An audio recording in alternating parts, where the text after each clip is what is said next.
Welcome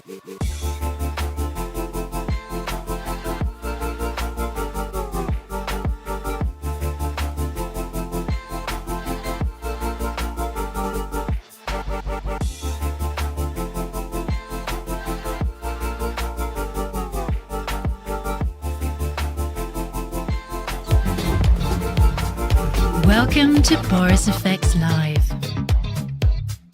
Sponsored by Dell, NVIDIA, and Intel. Hello everyone and welcome to another Boris FX Live, scientifically proven to be the best place to nerd out about VFX software. My research name is Ben Brownlee and I'll be escorting you down the halls as we dive deep into camera solving, anamorphic lenses, and why you, yes you, want to be using SynthEyes. See? Told you we'd be nerding out. Anyway, I'm going to be joined here by my totally cool non-nerd friends, Dr. Russ Anderson, SynthEyes' original pappy and lead developer, Moritz Fortman, SynthEyes product manager, Elizabeth Postol, our own Boris FX VFX queen, and a debut live stream appearance from SynthEyes and match moving smarty pants, Kalvin Kingdon. So it is a packed one again today. The best part of it all is that you get to ask your questions live and we get to answer them. So how do you get involved? Well, if you're watching on YouTube or on borisfxlive.com, there'll be a little comment box either to the right hand side or underneath the viewer with which you are using right now. So don't be shy, tippity tap all your questions and comments in there as they enter your brain. Do not take any moment to think about them, just take them straight out of the frontal lobe onto the keyboard, please. Now, of course, there's another reason why you might want to go to borisfxlive.com. That is for your chance to win one of our big prizes today. All you have to do is go to borisfxlive.com, scroll down to the bottom of the page, and you'll see a little entry form that looks a little bit like this. Tap in all of your details, and you'll be in with a chance to win one of our prizes, which are, of course, today, a 1-year subscription to SynthEyes. If I feel generous, I think we might give away 2 of those. So that's a $325 value. And of course, one lucky winner is going to be walking away with a 1-year subscription to the Boris FX suite. That is a $1,495 value. One lucky winner. All you have to do, go to borisfxlive.com, scroll to the bottom of the page, enter your details, terms and conditions apply. Before we get too far into it, I want to say thank you very much to our sponsors, NVIDIA, Dell and Intel, for helping to make this live stream possible. We couldn't do it without you guys, especially a big shout out to Dell Technologies, where you can conquer the complexity of AI with Dell Precision. Power your passion and purpose with NVIDIA RTX GPUs, very much like the Dell Precision laptop I have sat next to me. Alrighty, well, without any more frivolity, let's get on and bring in our first guests. It's my pleasure to welcome back to Boris FX Live, Dr. Russ Anderson and non-doctor Moritz Fortman. Hello, gentlemen. Welcome to Boris FX Live. Yeah, hi, Ben. Good to be back here again and have a chance to talk. It's good to see you. Yes. It's I think whenever we're talking SynthEyes, it's always good to have the brains, the big brains behind the original SynthEyes with us. And I know that we already have some fun questions coming through on the chat, so that's good.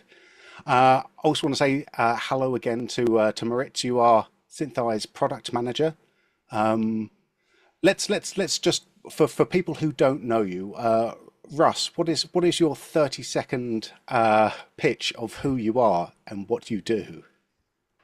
Well, I'm my original background, robotics, did a robot ping pong player once upon a time, always been interested in computer vision and making things that can see what's happening and try and figure out what's going on. So that kind of one way or another got me to this whole SynthEyes thing and movie land, and been working on this now for 20 years. So it's always been a pleasure to hear from everybody and, what things people need and try and make that happen, make the magic And happen. we'll be throwing the net out to people a little bit later, because I think that's one of the things that I really love about Boris FX Live is actually getting direct feedback from people who are either using the software or wanting to use the software as well. Moritz, hello again. Yeah, hi. Thanks for having me. Who are you? I was going to say, who is your daddy and what does he do? But I'm just going to go straight to who are you and what do you do? Product manager for SynthEyes, as you said. Been in this role for a year now, and it's been exciting, very exciting. Just a lovely community, so and a great team. And before that, I've done product management for a few other companies that probably a lot of you will know, like Red Giant, then Maxon, the Foundry, and very happy to be with Boris FX. And thanks for everyone for joining today. Yeah, we're very happy to have you as well. Very, very genuinely mean that. We've just released a new version of SynthEyes 2025. Russ, what are some of the big bits, the big new features that we've got in SynthEyes 2025? Well, the real big feature is starting with MaskML, which is a way to solve a problem that was first posed to me quite a few years ago by one of our early users. And he said, we keep on having these pesky actors and they keep on getting in the way. And they're making our tracking more difficult. So, what can we do about that? How can we be able to do our tracking without these pesky people in the way?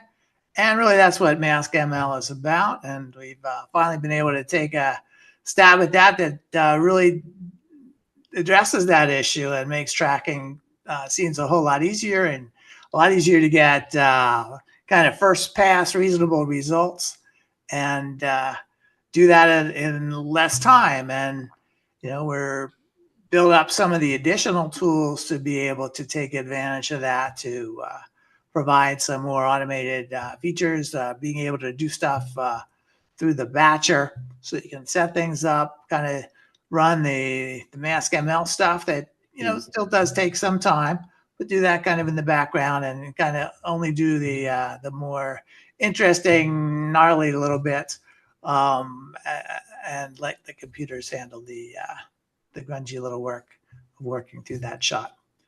So I like that. Well, shall we? Let's take a look at that. I know we've got Elizabeth who is going to show us some of that MaskML coming up right now. So Elizabeth couldn't join us live, unfortunately, but she is live in spirit. But do get your questions in as you watch through. We'll be taking those as soon as we hear from Elizabeth. In this section, we're going to take a quick look at one of the new features in SynthEyes 2025 that I personally think will have the most impact for artists, saving hours of work every day.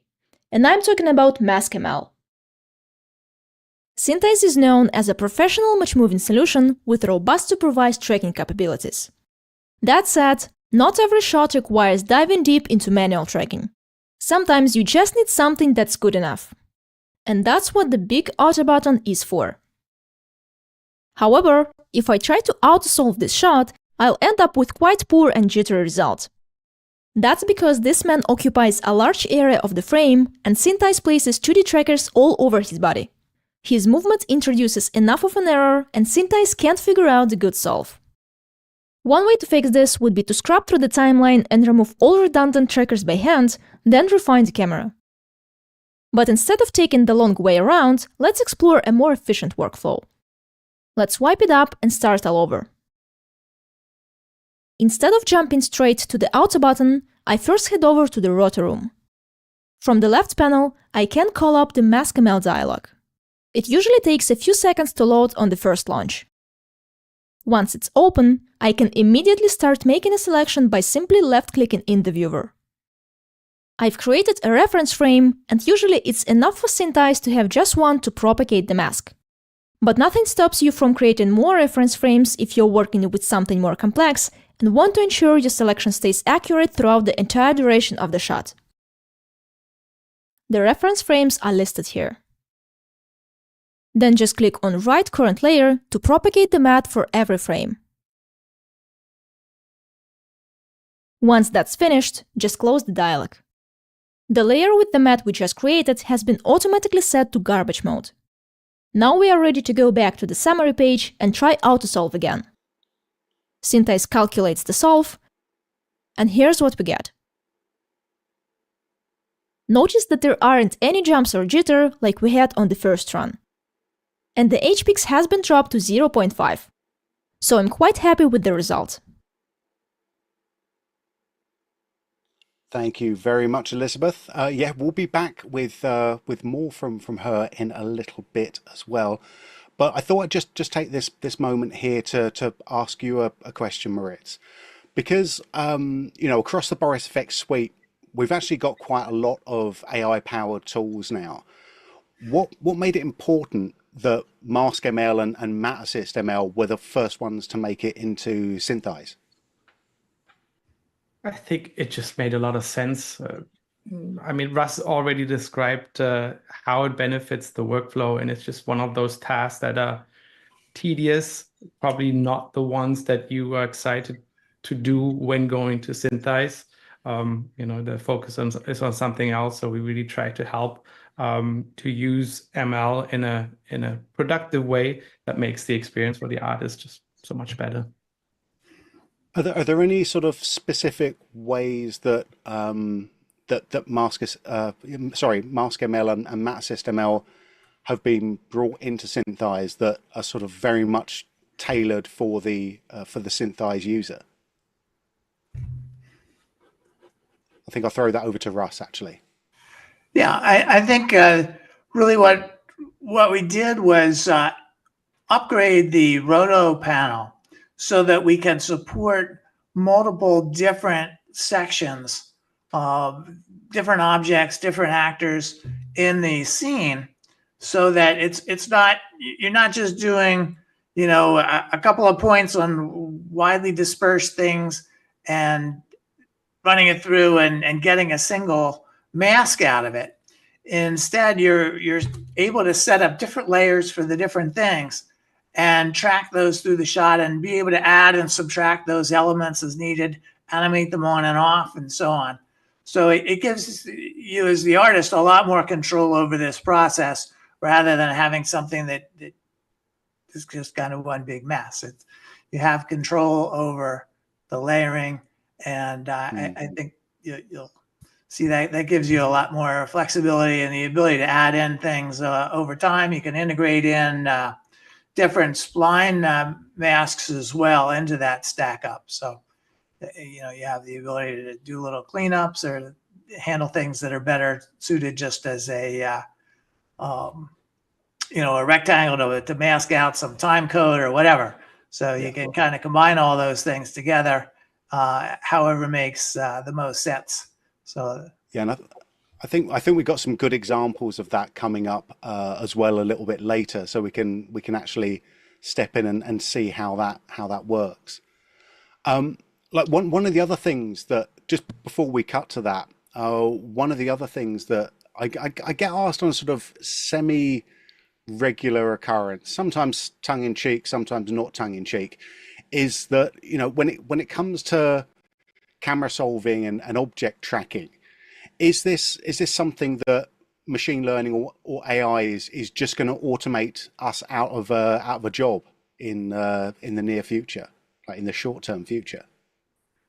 Yes, certainly. I don't see that as a short-term thing. I think, like a lot of things that we've done in the past, roto stuff all used to be done in painting, by hand on every frame by frame. So, these are tools that let you do parts of the job easier. And the usual thing is that just means that people are going to do more of it, and it's going to be probably more challenging sorts of things. People say, well, you can do that, well, let's do this other thing also. So, the more complicated sorts of things, are going to still be with us, and the decisions over what to do, how to approach certain problems are still going to be with us. So I don't think there's a magic wand that says, oh, now we do everything, and somehow knows exactly what you're thinking and what you want and so on. It doesn't happen. There's still a lot of things that where people's input is necessary and desirable. Absolutely, yeah. I mean, we're in a creative industry where we're paid to solve problems in a creative way, and I think that you're right. These types of tools seem to be just helping that creativity rather than taking away the entire process. In the whole place. I think before we get to any other questions, and I know we've got some great questions in the chat, I can see that already. What I'm going to do is I'm going to throw over to Elizabeth's next video, which should help hopefully answer a few of the questions we've already got, and then I'll come back and I'll take the other questions that we've got in the chat, if that's all right. So if we can queue up Elizabeth's other video, we will run VT right now. MaskML can be used not only for excluding something from the track. Instead, you can use it to specify areas for 3D object tracking or define which specific areas should be used for tracking the camera. This shot may seem similar to the previous one, so you might think I would use the same technique, but that's not quite the case. Let's start with the autosolve again. This time, SynthEyes fails to provide a camera solve at all. And the issue is not that we have a person or a giant fish swimming around. They're moving enough for SynthEyes to recognize that they aren't part of the static scene, so it automatically cleans up the trackers in these areas. Let's look a bit closer over here. The real issue is that SynthEyes has placed trackers on these tiny air bubbles floating all around in the scene. With so much competing motion, it's impossible to get a good solve. So, what can we do? There are quite a lot of fine details on the seabed, so let's see if tracking only the ground could give us a good solve. Let's start with the clean project. As before, I'd head to the roto masking room. Here on the left panel, notice that by default, we already have a spline that defines the camera. It's just a rectangle that covers the entire area of the shot. I'll delete that and open MaskML window. This time, I'll click a couple of times on the coral reef, making sure it's all selected, and propagate the mask.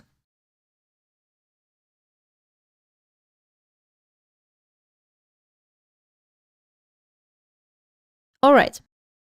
Now here in the dropdown, I can change this layer from being used as a garbage mat to defining the camera area.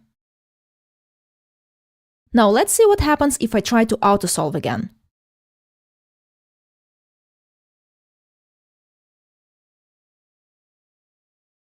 See how all of the trackers have now been placed only on the seabed, and we were able to get a solve. However, the error is quite high. There's a quick fix that I found works for this shot. Let's look at the top left corner. By default, SynthEyes automatically chooses 2 frames to kick in the solver, but sometimes giving SynthEyes a hand and setting them manually can really improve the solve. Ideally, this should be frames with a good amount of parallax. I think the first part of the shot serves well for this purpose, since we have this big piece of the coral reef moving towards the camera.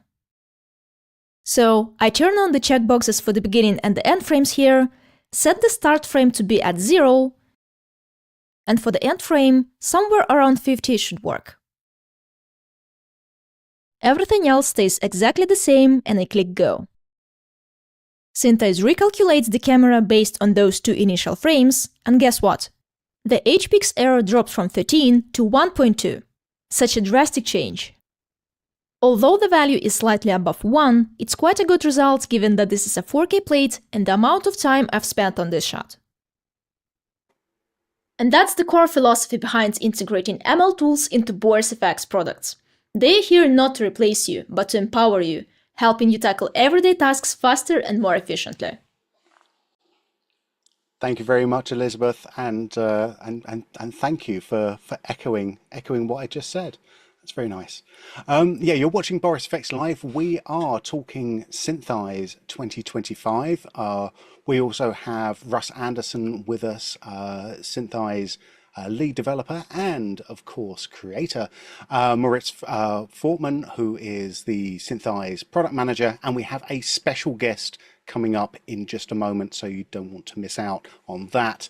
If you're enjoying the stream so far, give us one of them, little thumbs up, costs you nothing, helps us out a lot. And of course, if you've got questions, you know where to type them. Of course, it's in the comments over to that side or down below, of course. So yeah, we are live. Go to borisfxlive.com as well if you want to join in inside of our competition. More details about that in just a moment. So we can come back to just some of the questions now that we have been asked already in chat. So the first one is to tell Russ that he's a legend. Russ, you're a legend. Not a question, more a comment, but I'm going to allow it. Okay. Today is a very special Boris FX Live. We are opening ourselves up for comments, questions, and comments. The next question is: will SynthEyes work in Baselight as an OFX plugin? Russ, please take this one. Well, SynthEyes is a standalone tool rather than an OFX plugin, so it's not going to work directly in that environment. Yeah, I think that's it. Even though SynthEyes does export out to a lot of different hosts, and hopefully we'll see that a little bit later. Yeah, you'll be running it as a standalone piece of software. So here we go. In terms of MaskML, people are really enjoying this.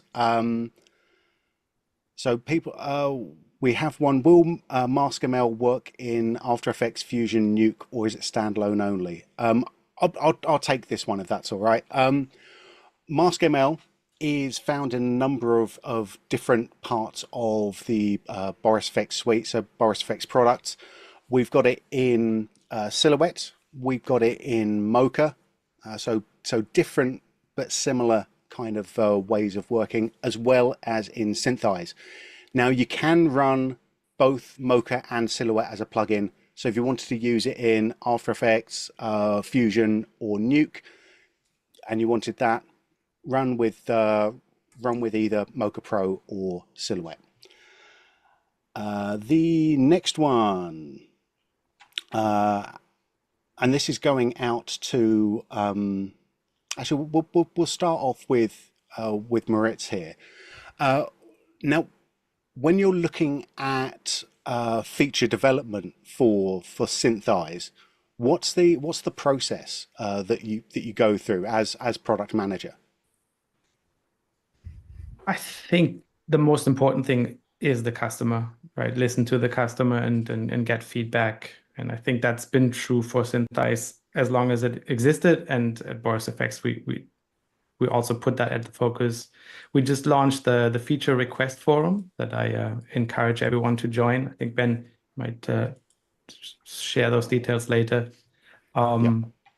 So it's really, get the sense for what the user needs, where the pain points are, where we can help make their lives better. I think that's always in the focus. And then, of course, other elements play into this, just what's going on in the market in general, the industry and how it changes, certain trends and such. So we also look at that, of course, and trying to stay competitive.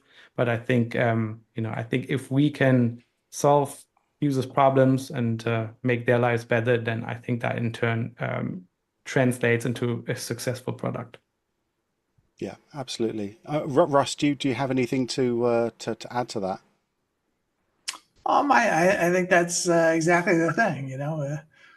We're looking for customer feedback. We're kind of integrate it all together and see what we can do from a technology standpoint and deliver people something that does that. It may not always be exactly how you suggest, but we make it happen. There we go.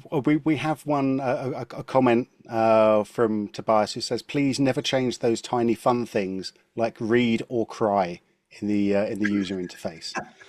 So all right, okay. So Moritz, you've been told now. Cool.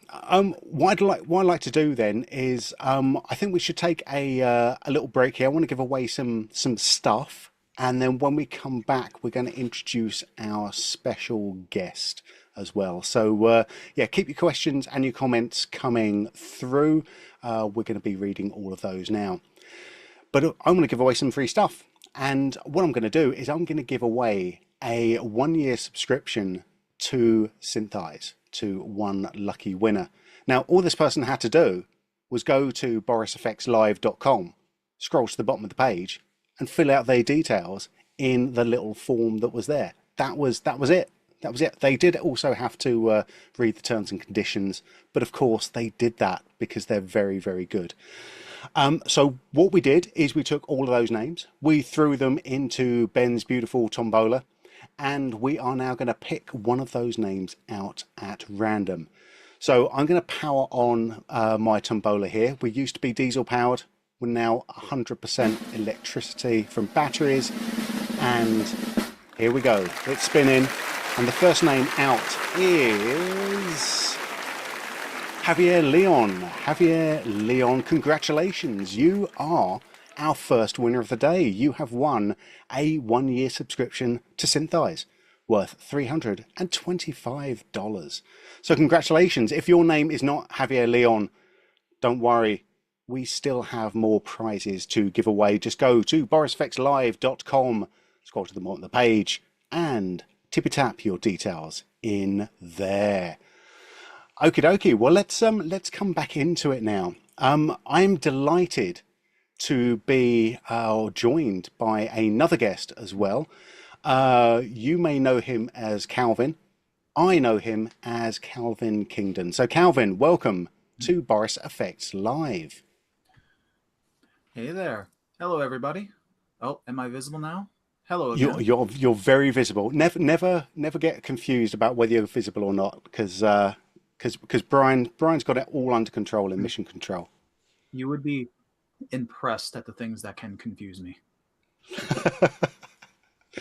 Now, when people first start learning about camera solving, like you and Matthew Merkovich's names are very high on the top of the list of people that they go to. Now, how did you get into the whole camera solving match moving thing?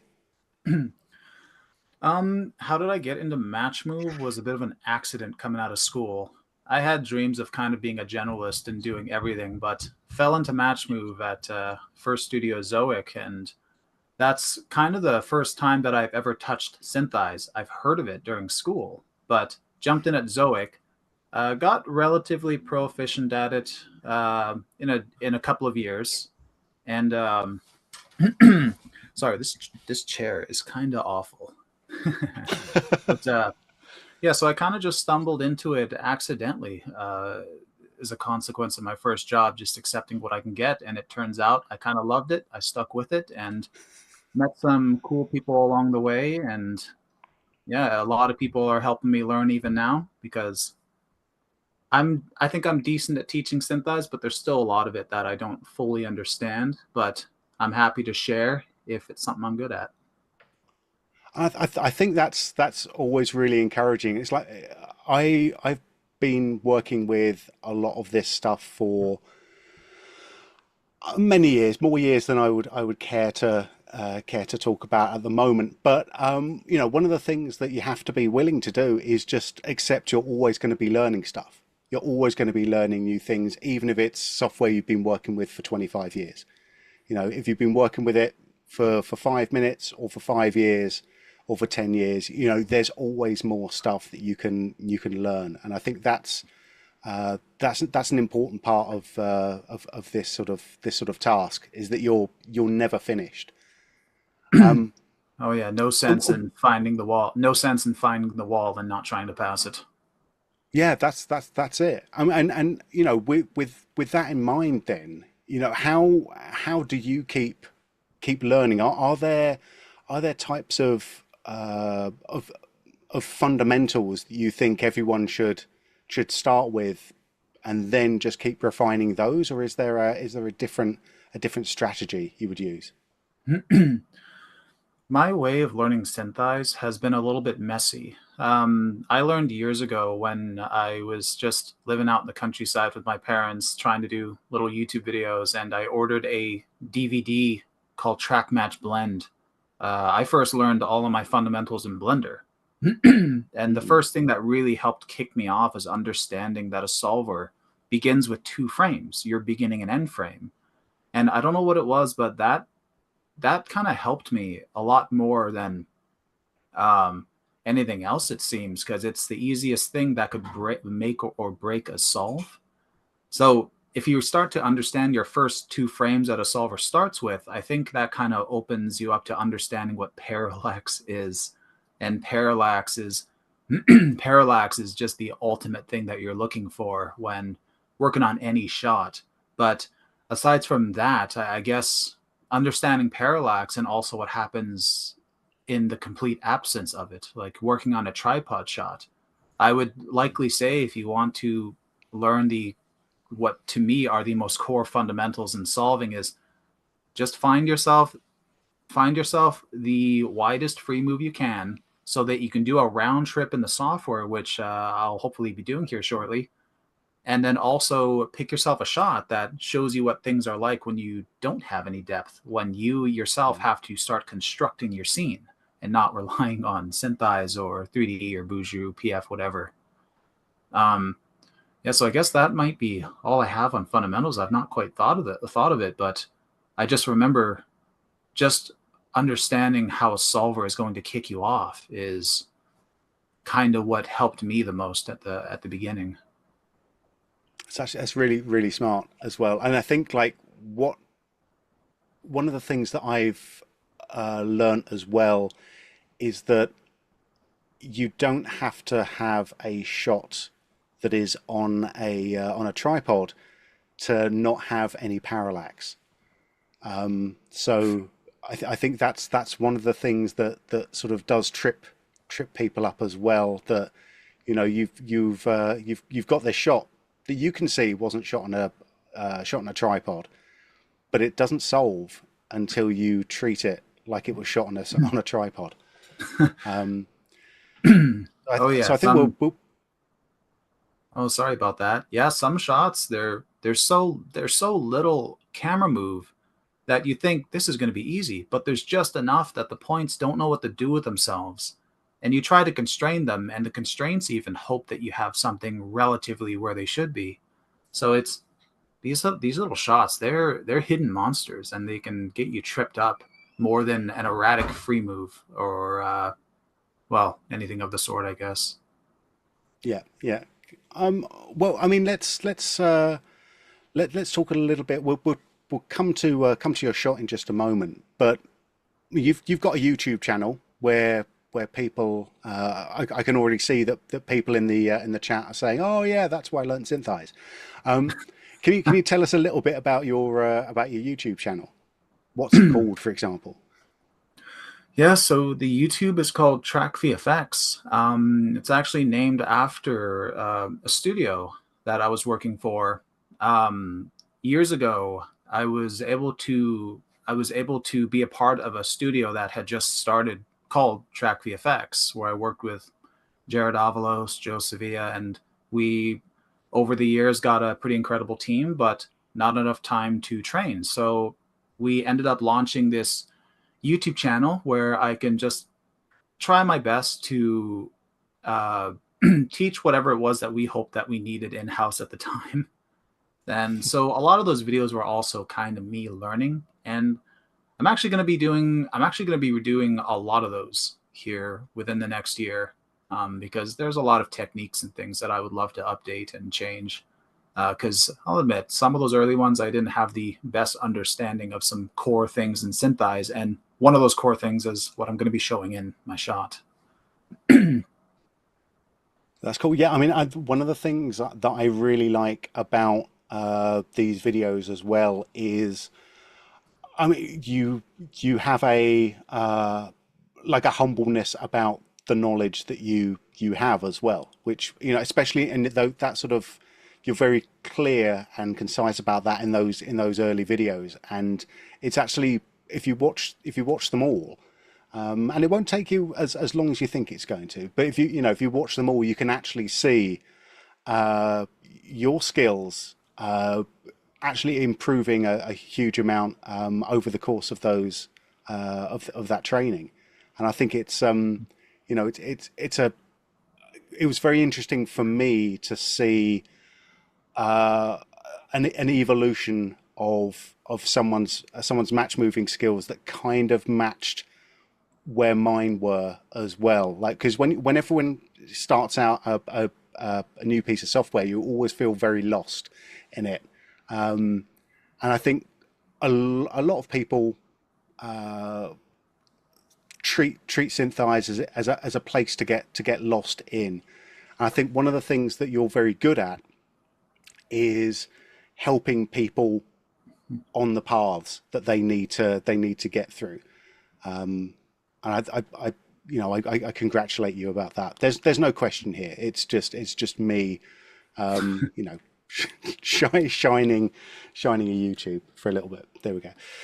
I mean, when it comes to tutorials, you also did a tutorial for Boris FX for this new SynthEyes release as well. Was there anything that you specifically want to sort of shout out about that? Anything you learned, or any sort of pearl of wisdom that people should get from that? It's working on that actually helped me realize that I haven't been utilizing the masks in SynthEyes as much, and using roto mask also.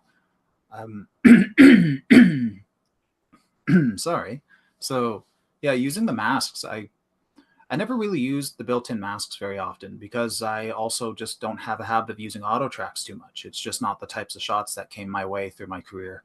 So I haven't been the most fluent in autos, but lately I've been using it a lot for my own stuff on the side, and using Mask ML alongside the existing tools has been quite handy. So, because I've already been plotting a number of things that I want to use it for previs wise, and it's basically just the speed that I didn't really appreciate before. And that's kind of the biggest takeaway for me, is that I haven't been utilizing autos very much, but those in tandem with the masks is kind of my takeaway from jumping into that video. Yeah, I think one of the things that I was impressed by with that, and also with Elizabeth's one that we saw earlier today, is just how big an influence just prepping your shot with a few masks can actually do.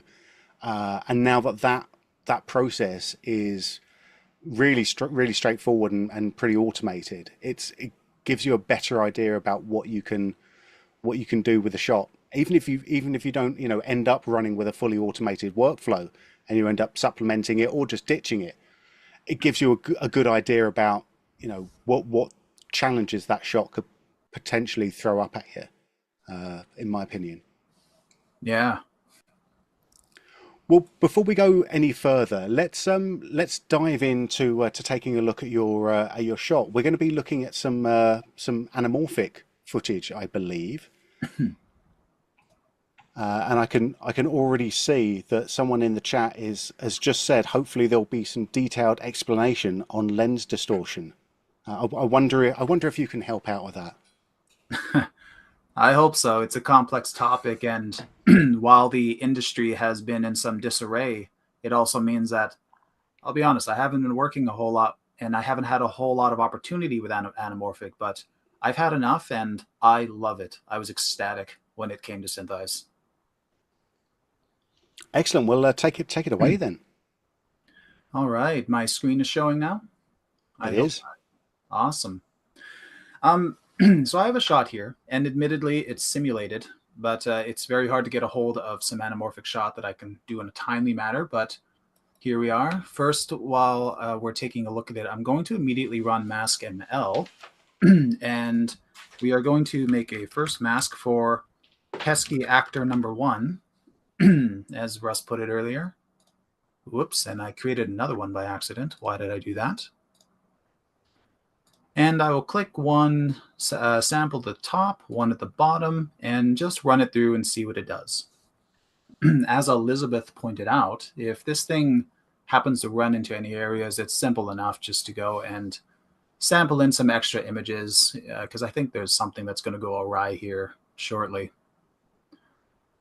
But thankfully, I can, because of the mask, it's going to be pretty quick just to quickly run through an auto track in a timely manner for a stream.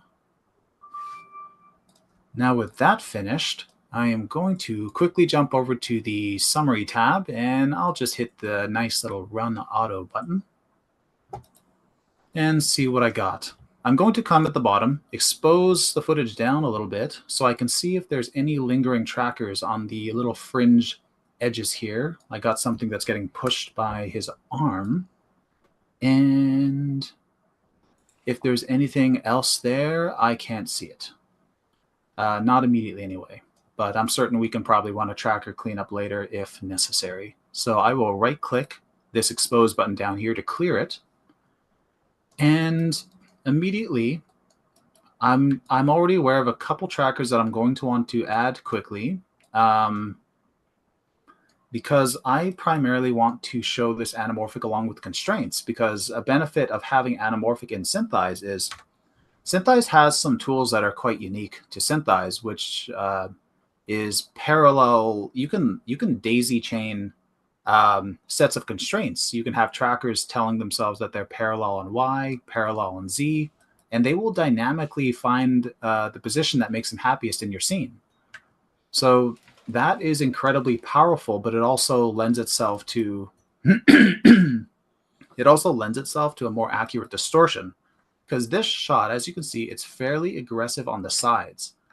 Something like this, you'd typically hope that you have onset data or LiDAR or something, but here, if you want to tell this thing it's straight, we can track a couple points up the length of this column, whatever you want to call it, and force them to lock themselves into a straight line on Y. I'm actually going to import trackers that I forgot that I had prepared. So give me 1 second. And while you're doing this, where did these trackers come from originally? Which ones? The ones that I'm importing, or the ones that the ones you're just importing? Yeah. The ones you're just importing now. Oh, I tracked them. I tracked them earlier in preparation for this. I'm not sure if that's what you were looking for. That's exactly what I'm looking for. Yeah. Just awesome. Knowing that we can take, trackers out from SynthEyes just as 2D trackers, or you can, transfer data in between applications as well.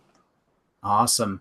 Yeah, for sure. The compatibility that SynthEyes has with every piece of software under the sun, it seems, with its hundreds of exporters, it's quite easy to be bouncing trackers and any other type of data in and out of other software packages.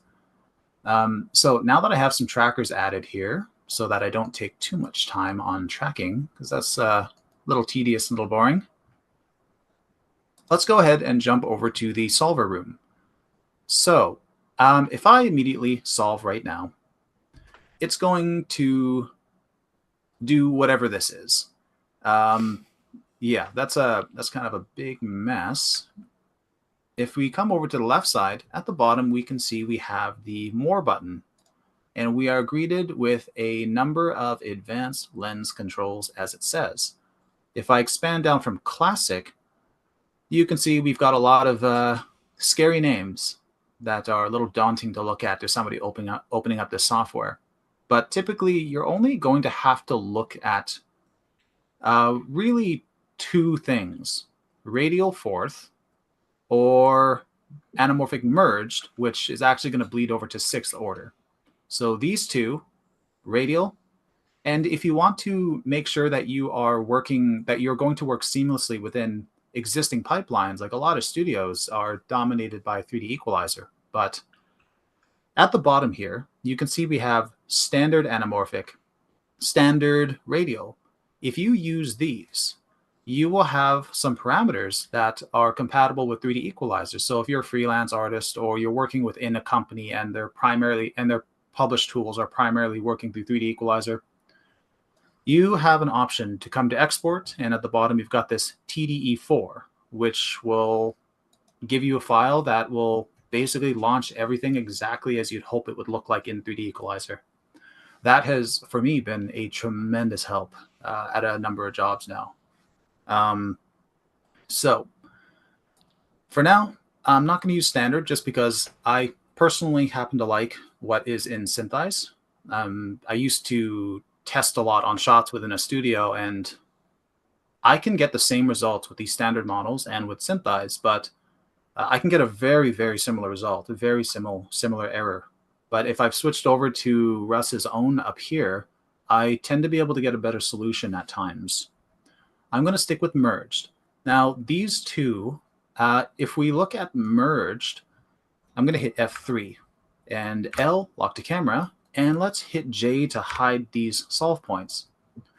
Now, you can see a lot of these parameters here that I don't fully understand. I'll be honest, I'm not great on the terminology, but we have some low order stuff. Low order, basic, I guess, meaning that there's a lesser amount of steps it takes to produce something like this compared to something down below or whatever that starts doing some weirder things. And hopefully somebody steps in on if I'm wrong on that. Thankfully, things are so easy that somebody like me doesn't exactly have to understand things like that, which is great. But yeah, so if I were to start checking these on, you want to start one at a time. Somebody pointed out there in the comments, and I love this as well. I love the big read or cry button. And if you click that, it's all in capitals. Don't just turn them all on. If you turn these all on, you're seeing it's going to break. It's going to do some funky stuff. You want to start slow.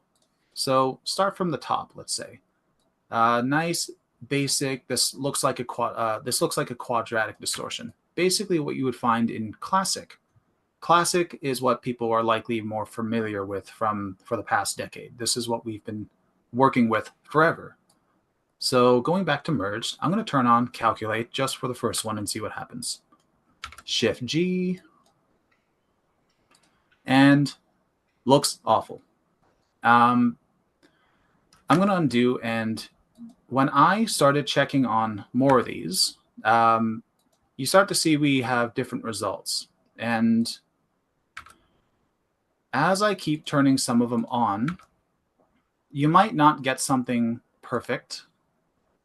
And last time when I was messing around with the shot, I actually think I got the best results when I had 3 of these to start or something like that.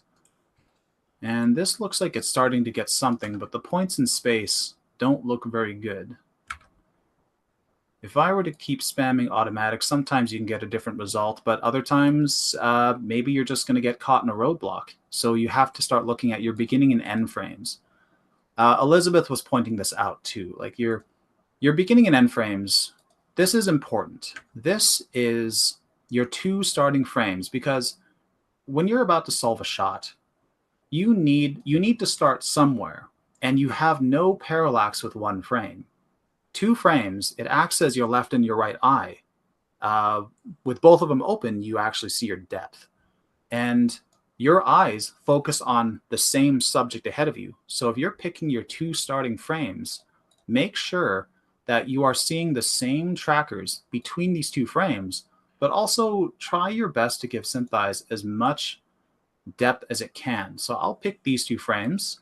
I have a little bit of distance that I've walked behind this guy, and the camera's moving around a fair amount. So let's see what happens if I start redoing some of these parameters. I'm going to control right-click reset, which will clear and delete everything. And now, just for fun, let me solve it first without hitting these buttons, just to see what happens. I'm a big fan of checking to see what your software is going to do. It's useful to, I think it's earlier when I said made the wall analogy. It's also nice to like observe and look around for the walls, because I just like knowing that they're there. So here we have something that's more recognizable. And oh, I realized I left the calculate button. I was kind of hoping to see a break again, but it looks like we already have something that's pretty cool looking. Not perfect. You can see we have still some bending going on the sides here. Now I can keep turning some of these on if I want. Right now, it is ideal to switch to refined solving.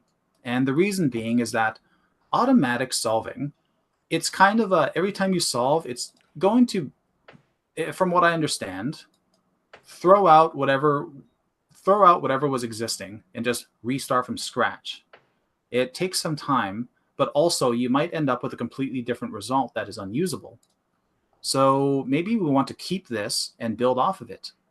We don't want this beginning and end frames because we don't need them if we're starting from scratch. So if we switch to refine, you can see that SynthEyes just doesn't care about these frames anymore.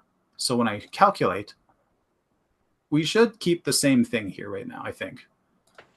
Yeah, it's relatively the same. It moved around a fair bit. The parameters have adjusted and didn't change too much here. But now we are in a position where we can more speedily start adding in some other parameters to see what works. So I'm still in merged right now. I just want to point that out. Merged is kind of halving the number of parameters that SynthEyes has to deal with. And that probably won't make sense in this moment, but you'll see here shortly. I'm going to swap out of merge to 6 order. But right now, you can see that the distortion is distorting vertically and horizontally when I drag these parameters. That's going to change here pretty quick. So you could add on another parameter and see if things improve, see if things adjust, see what's useful to you. Don't just go and add every single thing on the list just because it's there. You will likely cry when your scene starts getting a little bit more erratic and crazy. Then, like the button says, read or cry. So now let's say if I'm adding more and they're just not doing anything. So you can see C44. The difference here really doesn't make much sense. If you are really adamant about getting like that distortion tightened up as well, you can probably focus trackers on areas of your shot that you want covered, because it is important to make sure that you have an even distribution of trackers. Also, a lot of trackers. Anamorphic is complex. You want to give it as much data as you can. SynthEyes to me excels with this. It's so fast. Like you saw that this anamorphic was relatively instant. The only time that's dragging on here is me talking about it. But now we will switch from merged over to 6th order. And we have some new buttons up top. So what these are is X, Y, is you're dealing with horizontal and vertical stuff separately. And of course, anamorphic is unsqueezed footage. The distortion is like, picture a radial thing that got squeezed. I don't know, like an oval. You have things that will stretch out like this, like this. Well, right now we're only looking at our horizontal distortion. If I switch over to Y, we have kind of the same things, but you can see it says CY, CX, but it's all the same numbers here. But if I start dragging under Y, we are dealing with vertical. So we have a list of calculate buttons over here. And under X, we have the same list of calculate. We have now doubled the number of parameters that are being adjusted. And this is especially where you want to make sure that you're under refine. The more of these you have, the more that, again, there's more room for you to just crash and burn. So now I'm in refine. All these are still checked on with calculate. I'm going to hit solve. And now that it had more freedom to do stuff, it changed quite drastically. And it's starting to look a little bit more like how I've had it before. Let's say, well, my rehearsals, I guess. Let's say. So now that we have it this close, I actually see a couple of points here which look like they're autos, and I just want to make sure that they're cleared, or maybe they're not just floating around doing nothing. I'm going to get rid of those just for aesthetics.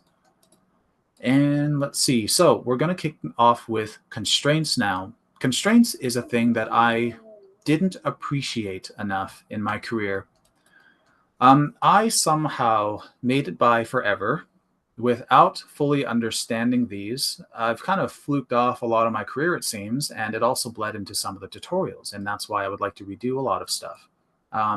There's still some value in some of the things that I've shown, but constraints, it to me is just where SynthEyes shines. A lot of other software might rely on you building your layout in other software, bringing it over and reprojecting points, and there's a big process to that. But within SynthEyes, we can set up some dynamic links that will let these trackers communicate with each other, and it'll orient your scene for you, and it will affect your solve. So let's start easy with an origin point. Let's click a point like this. I could find something on the ground, but I'd kind of like to just start from the middle, branch upwards with these axes points. So if I come over to coordinates, or under solver, whatever, trackers, you can see we have the seed and lock panel down at the bottom here. And I'm going to point out that if I lock this right now, turn on seed, come to F4, here you can see a little yellow point at the middle. Now, if I were to grab that and drag these any of these XYZ parameters around, we're moving the seed. So the seed is a coordinate for where that 3D point is going to lock to. So with lock on, and by the way, I could use origin, but my preference is to use lock, and maybe I'll be able to show an example of why later, but I prefer you to use lock. You can use origin if you want your scene to snap over there. So with lock on, hit solve, and you can see the scene has jumped over here. And now, I want to look at these points here. In fact, let's color them so that we can pick them out very easily in our quad view. Let's make them yellow, why not? So over here, we can see they're not aligned very well. Now, this is something that all software is going to struggle with, not just SynthEyes. Anamorphic, again, is complex. These points have found positions that they're happy with. Virtually, most of these points in the scene are not accurate. And again, this is something you're going to come across everywhere. And this is why, as match movers, we love survey data. We love onset data. Give us some photos off of an iPhone if you can, or something. But every little thing helps. So now I am going to start with, let's say, the middle point right here. So to set up our first major constraint, I'm going to alt-click the point at the bottom.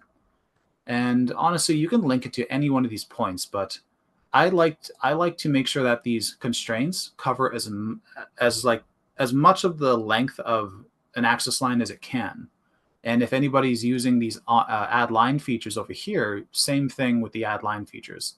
Use as much as a line as possible.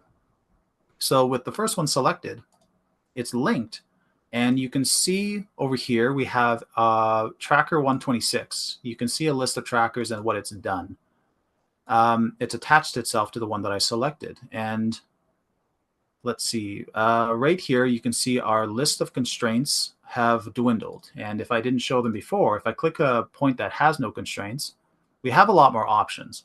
Origin, lock, on-axis points, and a lot of these are extremely helpful, and I'll probably show a couple of these coming up. Now, for the one that I've linked, we have a bit of a dwindled list. Mainly, we're just going to look at these parallel points. First, let's go parallel Y. I've also noticed something. As I click that parallel Y, the axis settings in my SynthEyes are set to Blender. So I just want to point out, depending on what software you're working with, maybe you don't want Z up. You can come up to Edit Scene Settings and change over to Maya if desired. I'm going to stick with this just because I'm used to it. Now, if I click this point, it's changed to Z-axis. SynthEyes is being kind and it's adjusting things for you. Right now, it just means that I have to change it back to Y. So with that set, let's go set a couple more constraints. There is something that I should probably point out because it comes up quite often. Going to launch Blender real quick. I always get a lot of questions, and this is actually one of the biggest questions, is how do people know what constraints to pick? So if you're looking at a scene, this is Z up right now. If you happen to be modeling a character, this is just kind of the way that I describe it to people.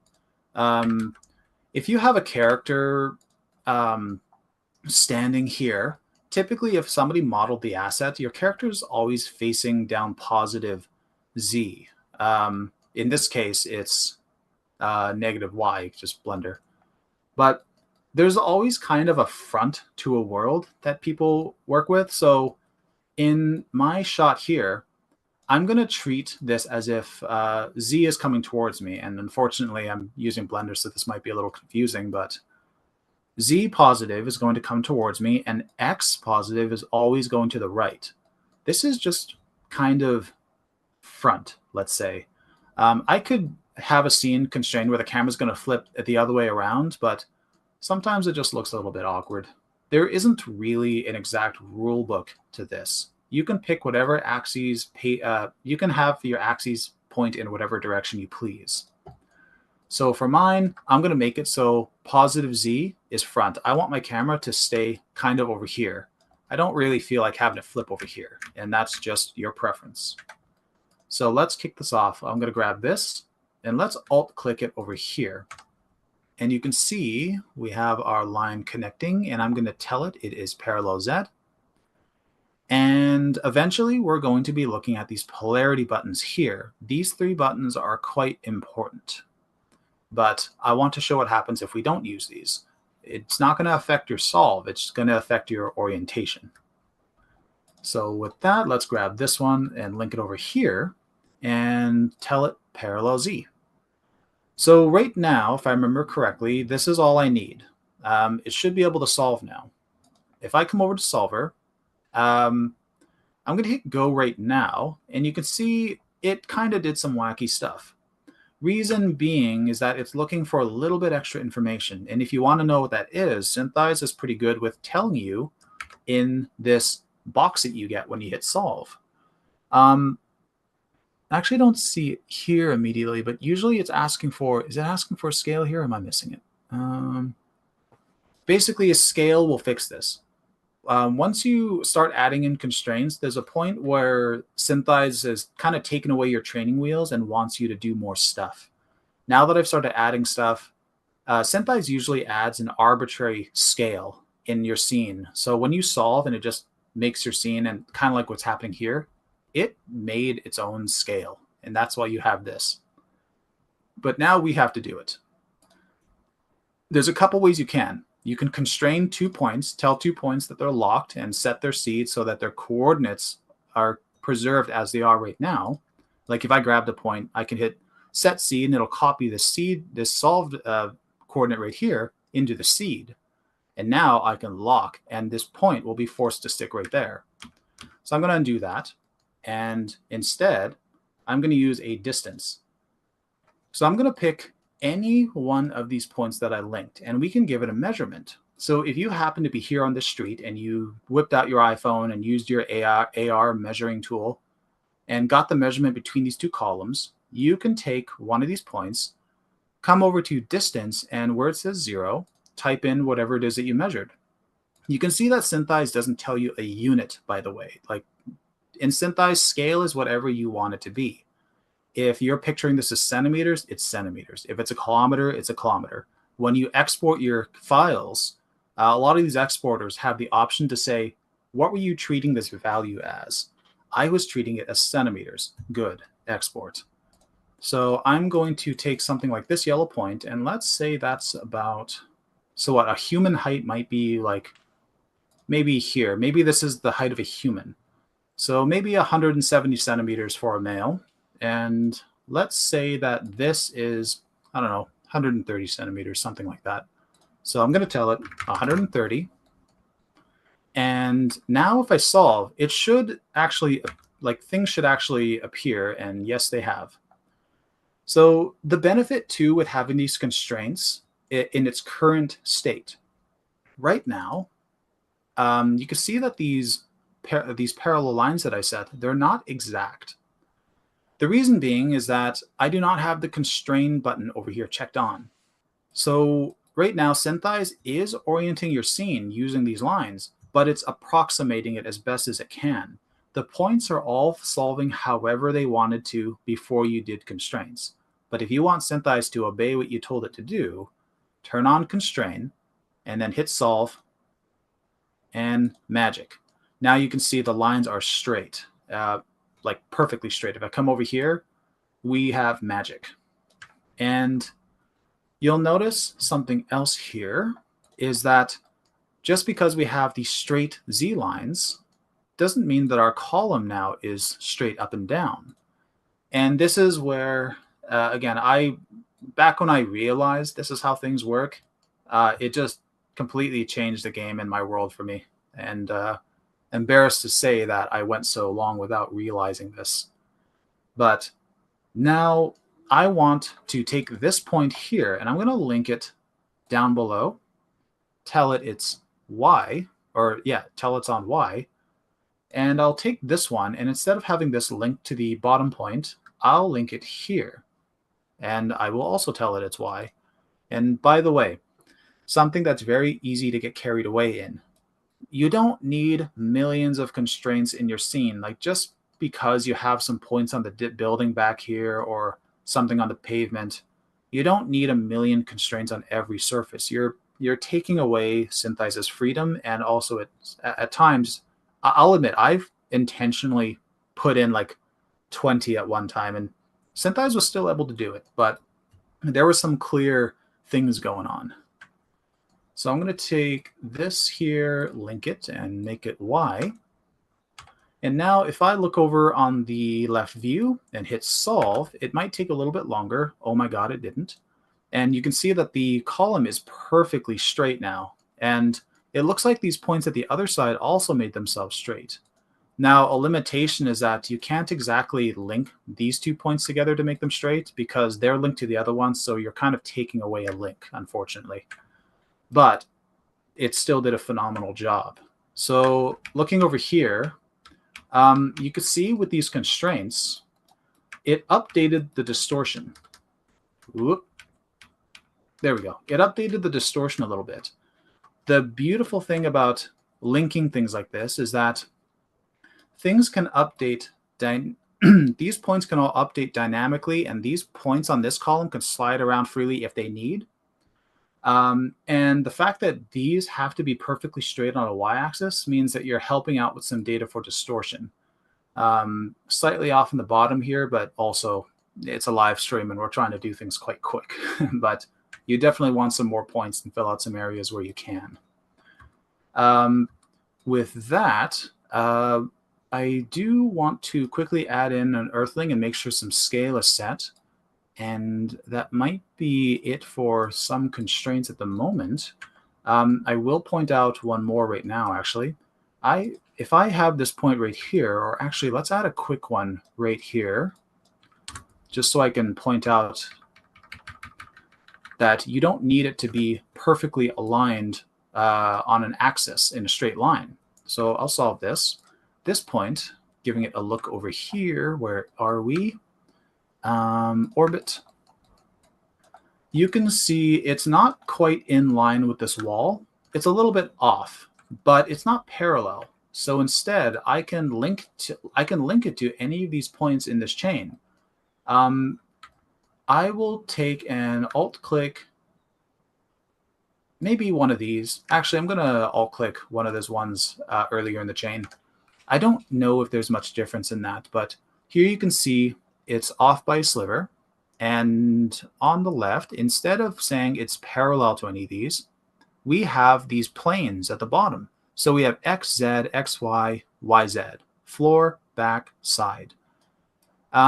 If you're confused about which one of these is which, X and Z, if you look at your little gizmo here in the bottom left of every viewport, it shows you what axes your where things are at the moment. So this one, I want it to orient itself along the Z and Y. So I'm going to go Y, Z, solve. And now you can see that our point on the distant column has now flattened itself out, and our solve continues to adjust itself. And again, these points are all free, and your distortion is updating live at every second. So I was going to add scale, but I realized that I should point out that these scary little 3 buttons I mentioned earlier, polarity. These buttons are important because I don't know if you've noticed, but the scene may have been popping around. If I solve a couple times, you see how it flipped. It's flipping. And why is that? Because it doesn't know which way to point. So right now, the Z-axis lines, you can see it's on the Z-axis. But if I solve, it flips, but it's still on the Z-axis. And the Y-axis points, well, of course, you can spin this scene around on the Y-axis and they're satisfied at every angle.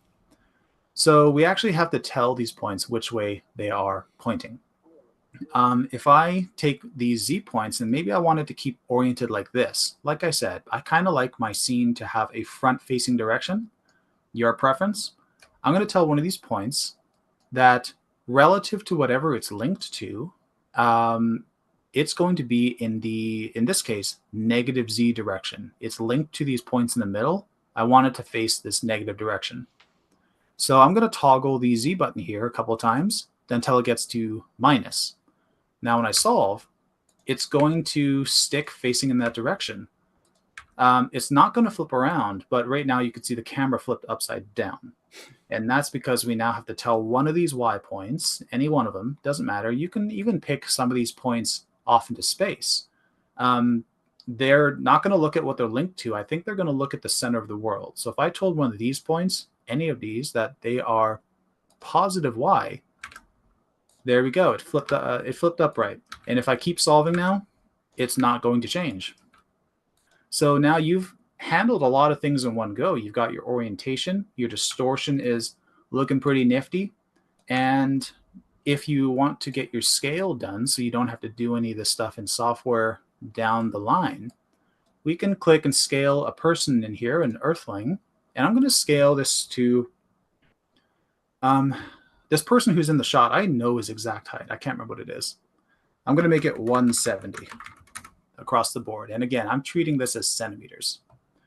So it looks like I guessed the measurement on this column just grossly.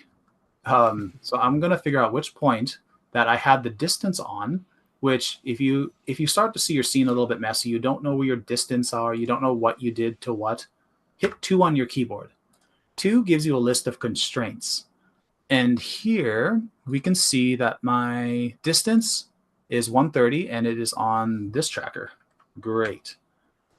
There's a number of ways to scale in SynthEyes. I could wing it right now and I can keep adjusting the distance here. I can scale it down, solve. Great, massive now. I could do that and keep solving, or I can come over and I can go to 3D, whole, scale, and I can grab any one of these points and see what's happening. It looks like I grabbed one of the, it looks like I grabbed tracker 121, which is above the ground. I don't want that. So I'm going to do it from the ground point here, which actually isn't the ground. I should be picking another point. You can see our person scales as well. Now, it's useful to be able to model out your scene and then have your geo move and scale along with it. But right now, we don't want the guy to move. So I'm going to right-click 3D Whole Effects Meshes off. And scaling, now we can see the magic happen, for lack of a better word. I also love that SynthEyes can display the mesh in the camera view. I'll be out. I actually don't think I've seen that in other software. So it's kind of nice to see a representation of what's going on here. So let's pretend that the scale is looking good there. And another way, something else that I want to point out. Earlier, I said that I use lock point over origin. This origin point, I set it to lock point instead of origin. The reason being is that if, let's say, I'm happy with the scene and it's done, I love it. Let's take a couple points and lock them. So I'm going to tell them lock and set seed. And again, set seed just means that wherever the point is currently calculated, it's going to store that solve data into the seed and lock, just so that you can actually tell your point where to lock to. So I want to preserve what it was. I don't know how much sense that made. But now, reason why I use lock instead of origin. If I go to 3D, hole, move, and I wanted to shift my scene and maybe put the center of the guy closer to where he is in my shot, I've moved my lock point over a bit now. And if I were to solve right now, oh yeah, did I forget to set something actually? Did I leave a stray? I scaled my scene, but I think I took one of these points. I'm going to hit 2, my distance 30. So now that I've scaled up my scene, I have a lingering distance constraint that doesn't apply anymore. Now, if I click this and then I can shift, if I shift alt-click to the original point it was linked to, it's going to inherit a new distance right there, 132. So that is updated. Now when I solve, things look normal. Now, if I move this scene, but with an origin, it'll kind of break things because origin always wants to go to the origin. So just a heads up, I've seen that happen to a lot of people, and it's happened to me a lot. But yeah, now that you're done and you have the freedom to move things, you might want to keep adjusting things. But you want to keep in mind that your distance and your origin might be harming you later on. So with those two things done and our scale, let's say it's looking good. Little bit tall, but also you might want to take the time to figure out what points are on your ground. So if I color code this one that's on the ground as something recognizable, see where that is in space, hole, translate it up a bit, and now, wow, that got lucky. Look at how good that is lined up to the top of his head. So where was I? Now with the shot, it's basically done. If you needed to, you can at this stage start to add more parameters if you think you need. The freedom of these constraints is that they will adjust for you. I am going to refine this and then call it a day for this shot. I'm going to go to our solver tab, and off to the side you can see axis locks. Axis locks, this is likely one of the most important things in SynthEyes ever. If I want to smooth this path in SynthEyes, we have a filtering control, but I can't just use it by itself. If I smooth this right now, you'll notice that our points are going to move. So if I apply, it's a little subtle, but our points have now shifted. So this can be destructive. I'm going to undo. I'm going to change my frequency to something a little bit higher because my shot's handheld. This default 5 is better suited to dollies and jibs and stuff. So I'm going to make it something like 12, apply my smooth, and it's gotten rid of any micro jitters that might be happening in my path. Or did it? What is that? Oh no, it did. Nice, smooth. So reset this. If you don't reset this, it's going to apply this smooth to every solve that you do. And it's going to do that without correcting for the rotation. So make sure that that's gone. And then come over to the axis locks again. This path, if I solve right now, whoop, that changed quite a bit. Why did it do that actually? What did I miss? I left something somewhere and I forgot what it was. So,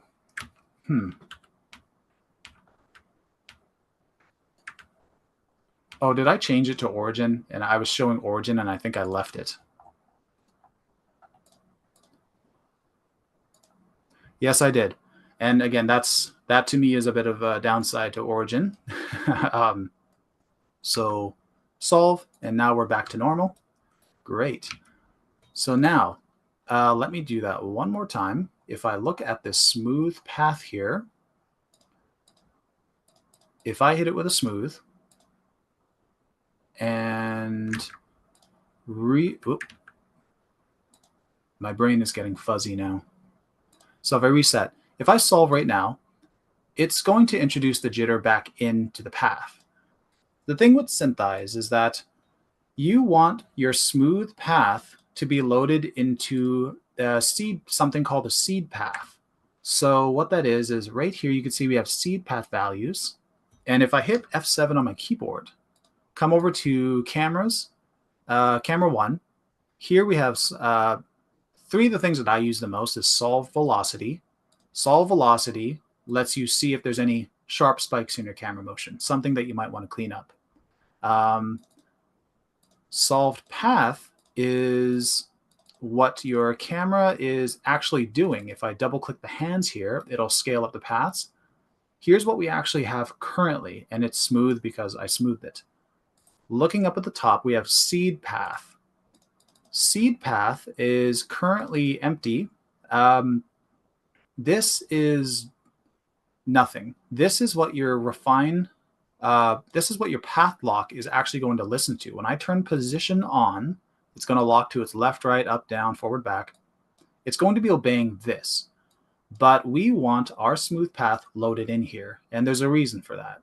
So hit get, and we're going to hit get, and now we have the same path loaded into seed. What's the purpose of this? Well, you have weighting in SynthEyes.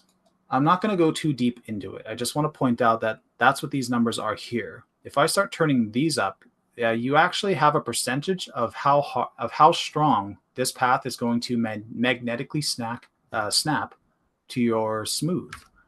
So if I solve right now, if I go to like something very low, am I actually? Oh yeah, okay. There's a little difference. You can have a smooth path, and then you can tell SynthEyes how strong you want to stick to it. In this case, 0 just means it's off. So I'm going to leave it off, hit solve, and now we are stuck to our smooth path. I might have overcomplicated that. I just kind of want to show that it's possible. So hopefully down the line, we have videos coming up that are going to break that down a whole lot better. So now we have our camera path, and unfortunately, you can see he's a little poppy in the foreground here. And if we were doing this not on a live stream, I'd probably take the time to add more points. Maybe I'd even put one on the shoulder. In fact, I could do that real quick, but I'm not gonna, unless I'm told to by Boris FX. But yeah, aside from all that, I think I've kind of covered every major thing that I've wanted to cover. There's a million ways that you can do things with constraints in SynthEyes, and it is super beneficial to team this up with anamorphic shots because it just works magic. Anyway, I don't know. I hope that was good. I hope people enjoyed it. That was brilliant. Yeah, that Kalvin, that was so good. Like I started off saying, I'm not going to take any notes the first time around. I'm just going to watch it 5 or 10 more times to you know, absorb everything. And then I ended up taking like a ton of notes anyway. So, and I think what we see in the chat as well, it's like Michael says, I think I'm going to have to rewatch this about 1,000 times before I figure out what he's doing. I'm solidly an auto guy. But this was brilliant. Like there's so many little things in here that I want to kind of pick apart.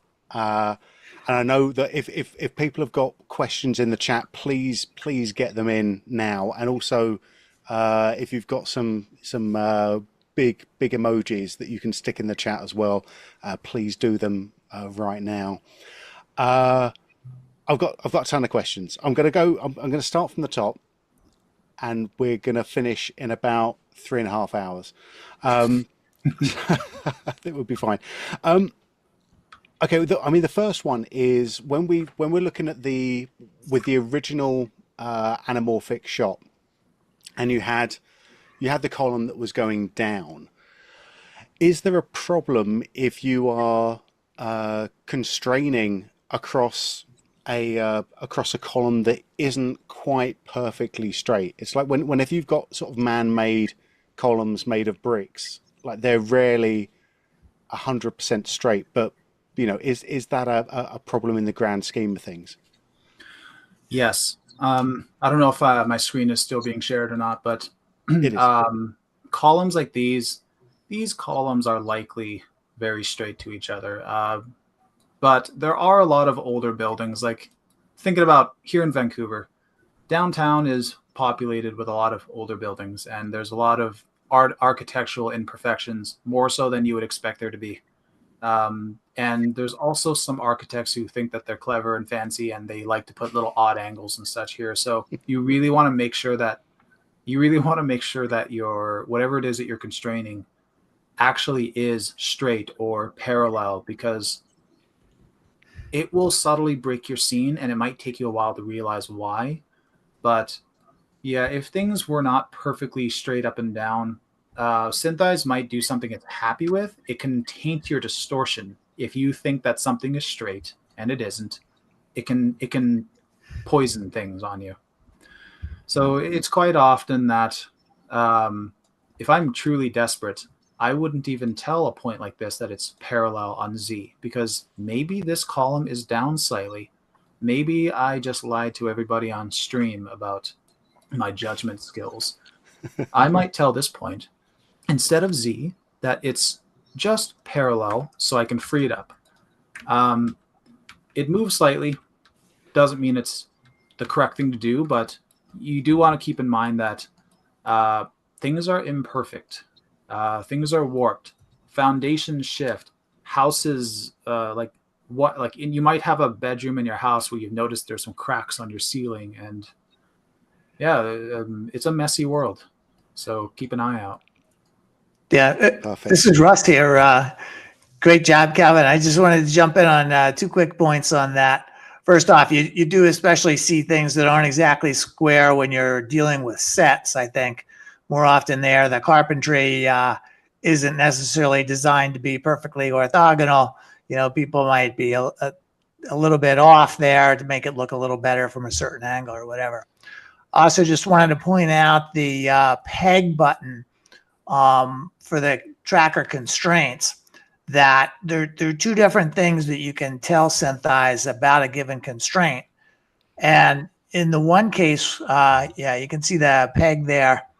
If you turn on the peg, that really makes it's a Star Trek make it so that it makes that constraint be satisfied exactly, so that the numbers are numerically really the same.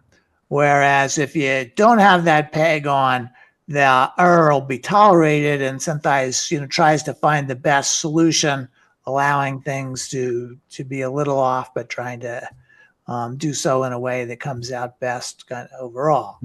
So, sometimes people will go and turn on the peg, say, oh, it looks like it's perfectly vertical, whatever, and turn on the pegs. But, that's the case where it gets to be especially a problem when the situation isn't really that accurate. So just wanted to point out what that's for, and what the hazard is there. Yeah. Was there anything absolutely atrocious that I've done so far in your software? I think you did a great job. Just being able to run through so many points without edits and all, just really great. I think that it was really pretty good. I appreciate that. It's a little nerve-wracking. I've got my tea and my stage fright. Yeah. One thing I'll point out, though, I think the on the column of things, you should be able to stick with just having the top couple of points all adjusted to the bottom one. You don't necessarily have to daisy chain them. Not obvious that it would pan out differently either way. But I think as long as you've got the constraint on, you should be able to just have them all match to the same bottom one. Oh, absolutely. I completely agree. And that's actually something I typically do. The daisy chaining was more so because it bleeds into these two, which will have to be attached to something. But yeah, it's as Russ just said, I could have attached these to the bottom. And I don't know if is that better under the hood to do something like this? I think it's probably a little more sort of stable and a little more direct in terms of the math. But I think ultimately, as long as the scene has a good, well-defined solution, it's probably going to come out the same. But I think especially early on, you probably might be a little better off using the 1 point in common. Awesome. That's a big relief because it means that a lot of my streams are a little bit more relevant now, because I tend to branch off everything like a tree rather than trying to develop a spider web. Yeah. Cool. Well, I've got one more question before we have to take another break. I mean, one of the things that we saw right near the very end was the path filtering, and this is probably for both you and Russ actually. Do you have to be careful when using the path filtering because it is destructive, or can you just go and use it on every shot that's jittery around like that? Yeah. Do you want to go first, Russ, or am I tackling this up? I'll give you my view of it. I got the path filtering in there. I'd rather see the tracking data fixed and be made to be low jitter first. Because when you filter the path, really you're going to increase the HPIX error, kind of by definition. It's giving you the best solution for the data that's been presented. So then if you go and filter it, you're making the solution sort of worse. So ideally, you'd like to address the underlying causes of where that jitter is coming from in the first place. And, that's especially true when you see some pops in the filter and you say, well, I'm going to run the filtering to knock out this pop right there on some given frame. And definitely in that case, you want to go back to the tracking data. And typically there's going to be some individual tracker that's doing something dumb at that frame. And, you can do a Command A in the graph editor and often figure out exactly which one that is and fix that. So that would always be my preference. In some rare cases, if you're dealing with some footage that's come through interlace conversion stuff, you can see kind of systematic jitters. Kind of nice to avoid that also by working at the original de-interlaced footage. So. Yeah. Just piggybacking off of that, it's like you said, the more that you smooth this, the more that you're taking away SynthEyes' freedom, it will always increase the error slightly. So right now, you really want to be careful about how much you use this. A shot like this actually is more prone to me killing its, what would I say, its reality, what it actually is. If I go and hit it with a smooth, actually, let's solve it, do a quick solve, get rid of my smooth path if one exists. Great. So as Russ just said, if you can, put more points. You can never have too many points. If like a lot of these autos right now, they are very jittery. they're popping around. They're doing a lot of messy stuff. Now, the benefit of this solve is that there's so many points that are doing well enough that if any individual point pops around, its error is being drowned out by every other point that is doing a good job. Now, I was tying that into this filter control. I can't remember why I was saying that. But anyway, if I smooth the path right now, it's going to move the trackers. And I'm intentionally going to over smooth it at the moment. Hit it a million times. And let's go to axis locks, get that smooth path loaded in. I could have just smoothed the seed path itself as well. But let's turn on lock and calculate. Now the error went up 2.2, and actually this isn't the best. This shot is in slow-mo, so it's actually kind of smooth already, just by accident. So maybe this isn't the greatest example, but if you over smooth, your path is going to erode. This shot is also a handheld, so my arms are actually jittering and bouncing up and down. So if it wasn't slow-mo, we would have saw these points doing a lot of nastier stuff than it is already. So really, you want to focus on frequency. Strength, not as much. More so frequency is what you want to adjust in SynthEyes. 5, and I think I read this in your manual, Russ, but 5 seems to be better suited to if your camera is like going on some dolly track or jib moving up and down. Anything that's non-humans, 5 is generally a pretty safe value to have. It's relatively low frequency. And if I look over at this path and turn off this, again, hit solve, you can see the jitter that's going on up above. I don't know if this translates very well on stream, but if I turn this down to 1, it is going to, if I turn this right down, actually, it's going to just destroy this path. It really modified everything. So you want to be mindful of what you're doing here. It depends on the shot. Maybe you want something extra smooth, and sure, turn it down, but 5 is generally safe. But for handheld shots, I typically make it 12 because I want to preserve the movement that the camera is doing, what my arms are doing, but I don't want these little tiny spikes. So the higher this number, the higher frequency, this little sharp things are going to go away. So X, Y, Z, filter, and oh, okay. I forgot how zoomed in I am. Great. Reset so it doesn't keep smoothing every time you hit solve. And I'll hit get again because I forgot to smooth the seed path instead. Position, solve.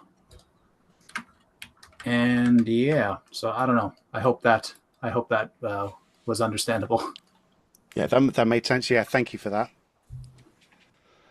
I think we're going to have to take a little break. I want to give away some more stuff. That was brilliant. I really enjoyed that. I think we're this is definitely one I will be watching several times as we go forward. Right, if you've joined us on borisfxlive.com, you'll probably have seen the competition entry button, the giveaway entry button, down at the bottom of the screen. And if you're a smart person, you will have TPD tapped your details in there for your chance to win one of our prizes today. We've already given away a 1-year subscription to SynthEyes, and I've got one more that I want to give away as well. So that is a $325 value. I'm not going to play games. I'm just going to turn on the tombola here. We're going to hear it. It's going to spin around. It's going to give me out a name. My second winner of today is Elsa Rodriguez. Elsa Rodriguez, congratulations. You are our second winner. You're also walking away with a 1-year subscription to SynthEyes. So well done to you. There is still time for our last giveaway of the stream, which is the Boris FX Suite, a 1-year subscription to that. Head over to borisfxlive.com, enter your details, terms and conditions apply. Okay, we've still got a lot more show to get to, and not a lot of time to get to it. I do have another tutorial or a presentation coming up with Elizabeth Postol coming up in just a few minutes, but I want to just go through some of the other questions that have been coming in through from chat. Some of this is bringing Kalvin along was the best choice you could have done. He's one of the most brilliant people I know.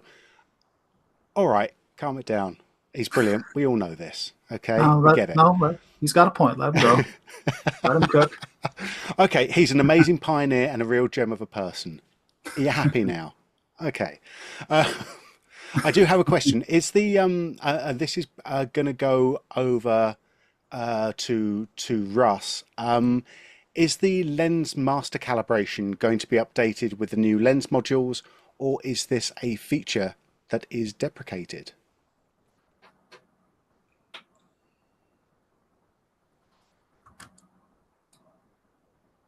Oh, and you are you're muted, Russ.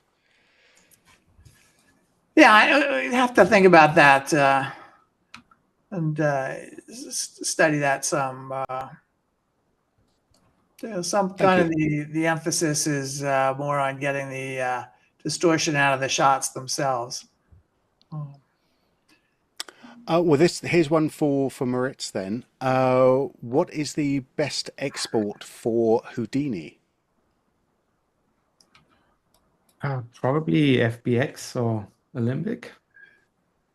Is that correct, Russ? Yeah, I mean, there's the built-in Houdini export that's the Houdini specific one, and depending on Houdini's capabilities and what version you're using, you may be able to use the USD version as well. Haven't tracked exactly how that goes these days, but that's certainly an option also. I know that Elizabeth loves using Houdini, so we'll pick her brains for it later on off stream as well. Here's one for Kalvin. What's the learning curve of the software like? To me, the learning curve has been a lot easier than other software. Basically, to me, SynthEyes is probably has the cleanest, most simplistic UI, even though it boasts a million different features, thousands of bells and whistles. Because all SynthEyes is it's got rooms at the top that are arranged relatively in your order of operations. Matthew Merkovich did a pretty good job breaking down how SynthEyes works, and I think he said something along the lines as well. But SynthEyes is just a top bar, some buttons on the left, and a time slider, your viewport naturally. But to me, SynthEyes also has the benefit of, let's say, compared to something like 3DE, where you calculate your lens separate from your camera's motion itself, SynthEyes, it's just Shift G and it does everything for you at once. A lot of things SynthEyes just kind of does for you. So I don't know, the learning curve to me hasn't been as steep as other software. I've spent some months in other programs. I kicked myself with Blender, but Blender, by today it's enough to help an artist get something quick. It's not feature packed. I then learned PF Track. PF Track's got some pretty nifty, cool stuff. But it's, some of the workflow can be quite different there. I didn't pick that one up as much. 3D Equalizer, that one had a larger learning curve for me, but it might be because I spent 10 years with SynthEyes and got so used to this. But when I had to pick it up 10 years ago, and when I got my first job, it was so sudden that I got in that I had to learn it in a few days. And to me, it was quite easy. There's nothing really hidden. You've got your script bar drop down at the bottom with a million awesome little tools, but everything you need is just kind of up front, just within those few rooms at the top. So if you have a fundamental understanding of you need parallax, there's a big green go button. It's it's pretty hard to miss the giant green go button and the auto button. So I don't know. To me, it's pretty easy to get up and running with SynthEyes, and hopefully we have some stuff coming on Boris FX's channel that are going to help with that. And I also will be planning to do some more stuff on my own channel. That's it. And I think this is probably a good time. We'll put this in the description and in the chat now, links to the SynthEyes tutorials that we have on Boris FX, and also we'll go to your YouTube channel as well, which I know we've put in the chat below already, but you can never have it too many times. Okay, the final one I've got. Actually, no, I'm going to save the final one because it's not going to be the final one. It's going to be the first one of the next bit. What I'd like to do now is jump back over to Elizabeth's video, where she is going to show us some of the other new features with SynthEyes 2025. So let's roll VT. There are a few more things in SynthEyes that I'd want to show you today. Let's take another look at our first clip. There is one thing I did differently. Notice that in the layers list, I now have not 2, but 3 layers. Instead of creating a single selection for the man's entire body, I've split it into 2 parts, one for his torso and another for his head. By splitting the selection like this, I can still exclude the body movement from interfering with the camera tracking, while using the other one for semi-automated object tracking. I just need to add the moving object to the scene and assign the layers accordingly. The body layer should remain set to garbage mode, while the head layer should be assigned as an object. So once I run the auto tracker, I'll end up with 2 sets of trackers. One for the camera and another for the object. Now, if I go to the solver room and hit go, I'll get not only a solved moving camera, but also a cloud of trackers representing the moving object. Since we've tracked the head, I now have the opportunity to show you that, in addition to basic primitives, SynthEyes now includes a generic human head mesh. Just choose from the 3 available levels of details, high, mid, or low, and add it directly to your scene. We won't be going through the alignment process right now, but if you want to learn more, check out the head tracking video on our channel. For now, I just wanted to show you that in case you ever need to do a head track, the base mesh is already at hand. Lastly, there's one more thing I'd like to talk about, and that is multi-export. SynthEyes offers a huge list of export options, but previously you could only choose one at a time. With SynthEyes' new multi-exporter, you can export to multiple packages at once. Here you can create a custom set of exporters and save it as a user preset for later use. Let's start by adding one to the list. I click here and choose Alembic. For each exporter, you can either load settings from an existing preset or skip this and configure them here. I'll leave the settings on default and hit OK, adding the exporter to the list. And let's add one more straight away. Let it be Filmbox FBX. Now that we have 2 in the list, let's configure the output file path.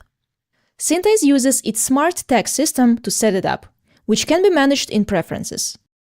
For now, I'll delete the existing path and set up my custom one. I want my exported scene files to be placed inside the source file directory, so I'll select that tag from the list. However, I'll create one more directory inside and call it out. Then add an additional tag to ensure the proper file name. We can create a custom path for each exporter, but for now I'm going to copy-paste it. You're not limited to exporting only the camera data. If you used image preprocessing on your shot, you may want to export the processed image as a sequence. And you do have such an option here in the multi-exporters list. Simply choose the desired file format and add the exporter to the list. For my sequence export, I'll tweak the output path and create another directory inside my out folder and name it image. The last thing I need to do is enable each exporter by turning on this checkbox. Now that everything is set up, I just click Run All, and the export happens almost instantly. I'll open my shot directory, and here you can see the out folder that SynthEyes created. Inside, I'll find two scene files, Alembic and FBX, along with another folder containing the exported image sequence.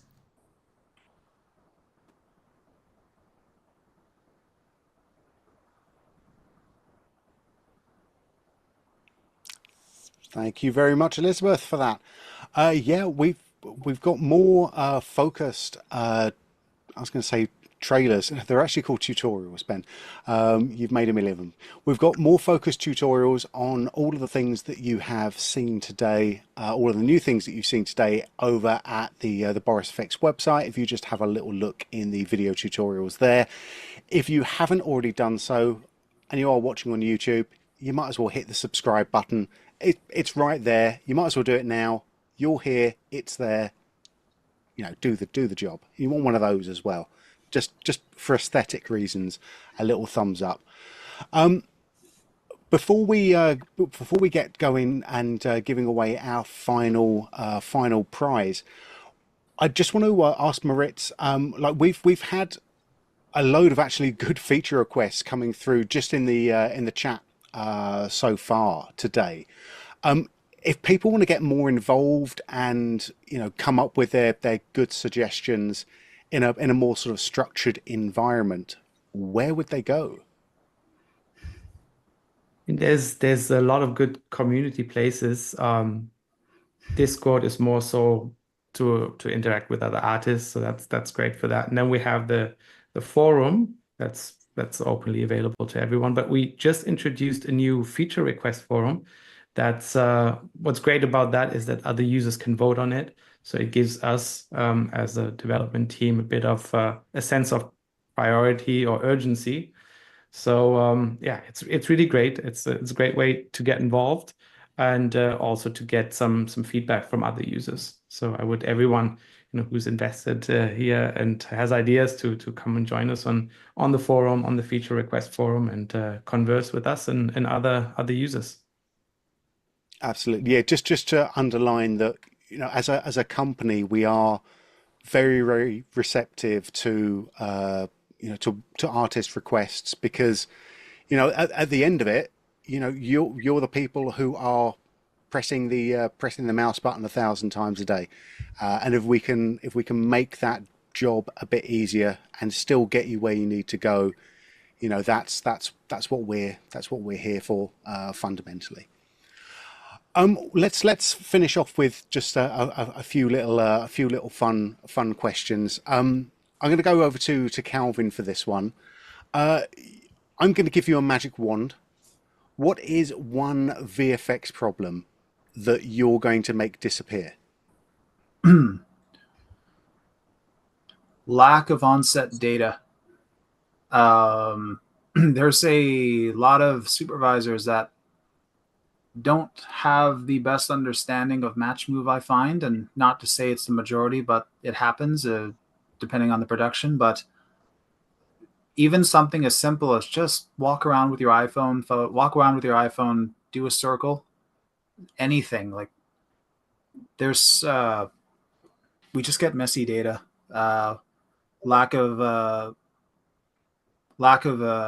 proper lens information. I would personally take iPhone photos, quick walk around a set, even if it's 5 photos. I'd personally take that over lens grids, even. Because lens grids is kind of the holy grail, I know.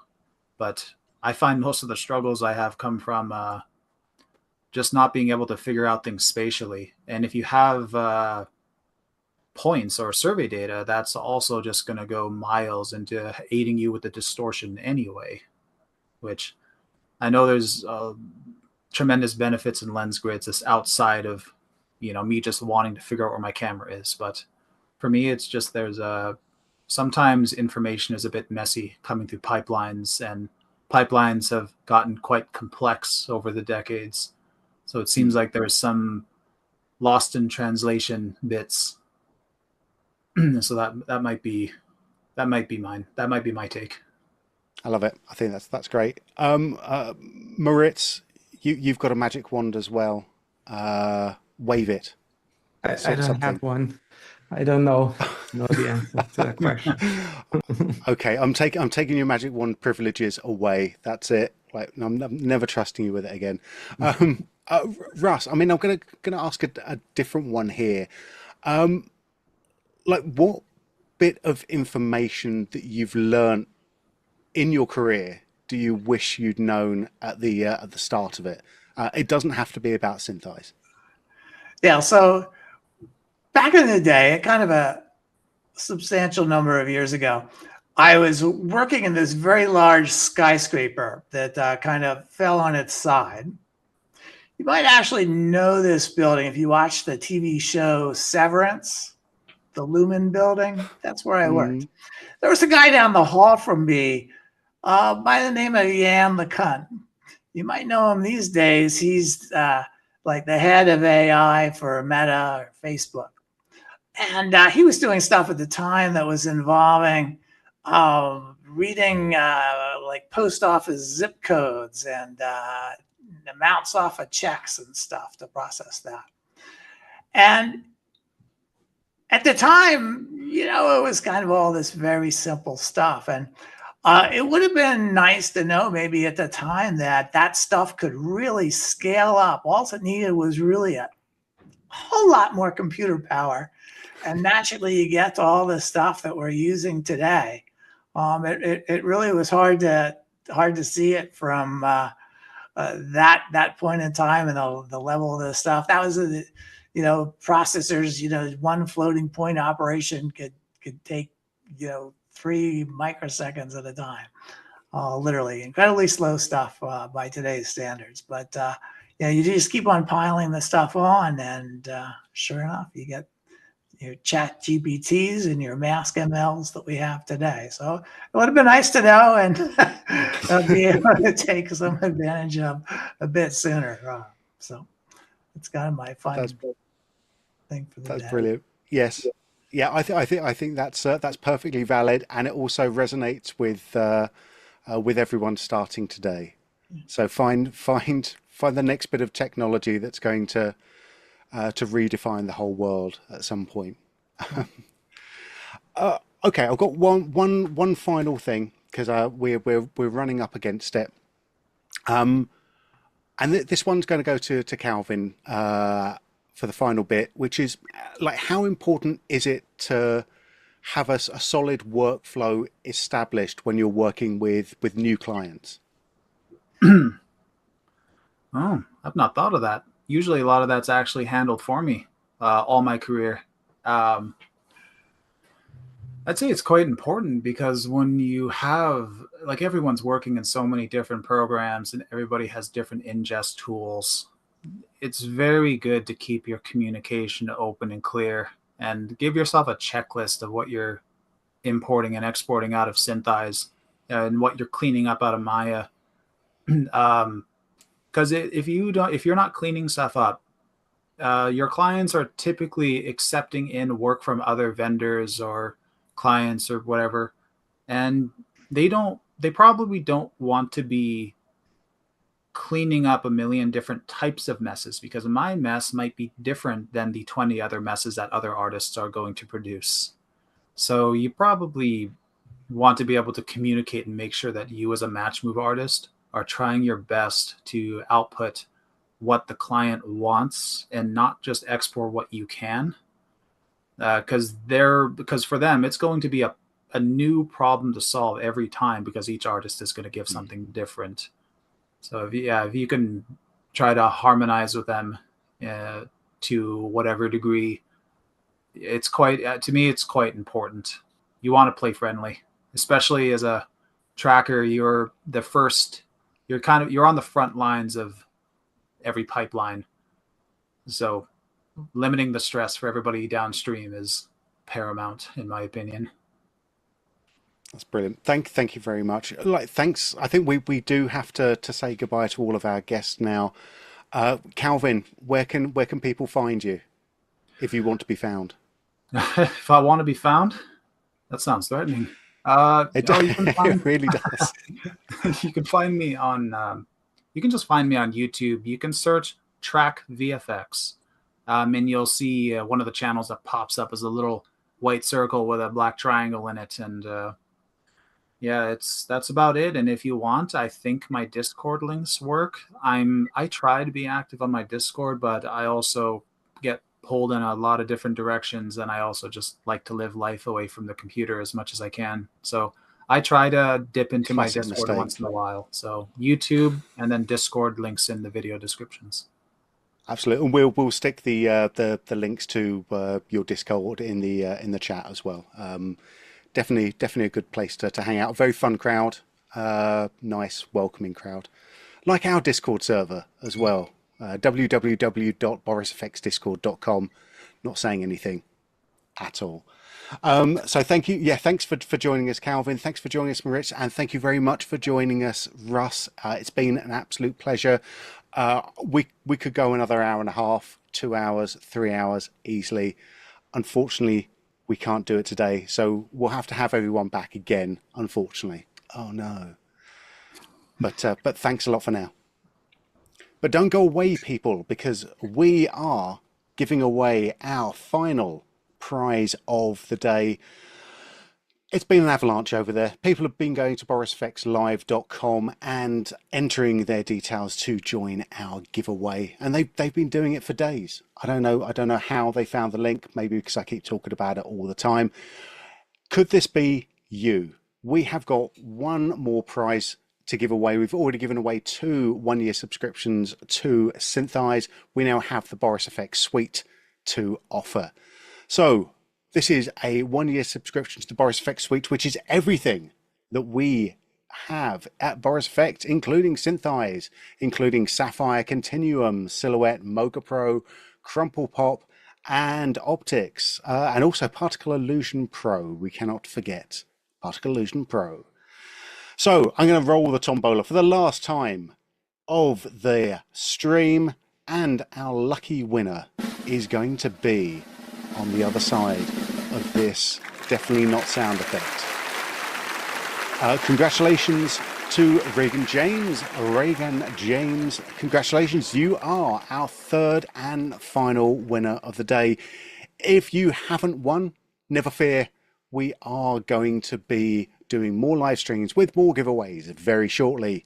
If you're going to be at NAB in Vegas next week, we will see you there as well. Come and find us, or we will find you. My name is Ben Brownlee for Boris FX. Thank you very much for joining us, either live or on the rebroadcast. I'll see you again very soon. Bye for now.